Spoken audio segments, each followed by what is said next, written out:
explain this to us exactly. What is going on here?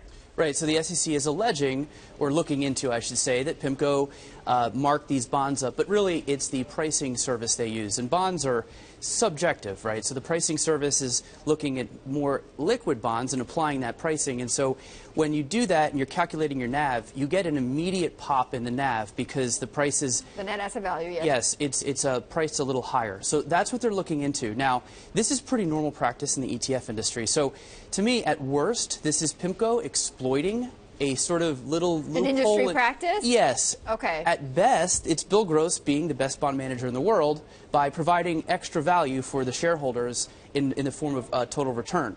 And if you look at the ETF, though, what caught the SEC's attention, I think, and what caught our attention is when this ETF first came out in 2012 in March, it went on a mad tear. It returned 12% in its first 8 months, which is a lot for a bond fund. Was that outpacing the peers? It was outpacing the aggregate bond index, which only returned 3%. So it quadrupled the performance of that. It also beat the S&P, which is up 5%, and it beat the mutual fund, which was up 7%. So do you think some of that is owed to this mispricing? I think so. Alleged mispricing? Yes, but when you look at the portfolio at the time, a lot of the bonds were very liquid, so I don't know how big of an effect it had.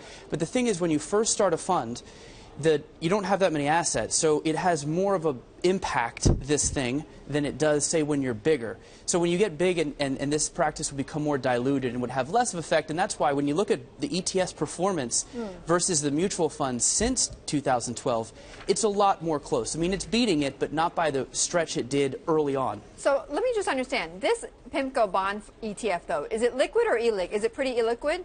Some parts are, but mostly it's liquid. You know, the bond market in general, you know, applying equity-like trading to the bond market has caused a lot of questions in the ETF world. Yeah. Senior loans, junk bonds, and it's very valid, right? It's just a different kind of market. So, but it's pretty liquid. It's not like senior loans. Okay. Well, Matt Levine, who is one of our Bloomberg View columnists, wrote sort of a defense of Pimco, but basically kind of opening up how this whole ETF world works. And Eric, I want to read for you one part of his column that came out yesterday. He said, quote, for stuff that doesn't trade every day, the market price is a bit of a fiction anyway, and Pimco is upfront that it will use pricing services to value its assets if they don't trade much.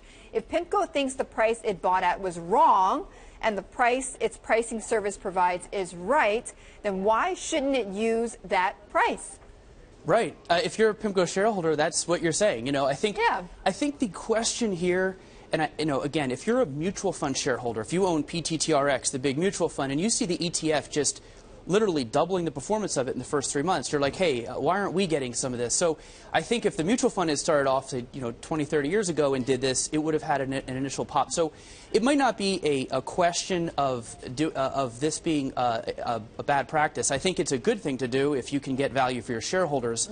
The thing that I think is a little missed here is just that this isn't an ETF thing per se. It's when you first launch a fund and you are looking to increase the performance. And I think that's where the SEC might be scratching here, is to say, look, did you do this just to get a little extra pop? And did your fund? Yeah. Did you do any misleading, or is it just more of an exploitation of a sort of valuation loophole, I guess, that is an extra way to get value beyond just picking good bonds? And is the rest of the ETF industry, I mean, how carefully are they watching this case then?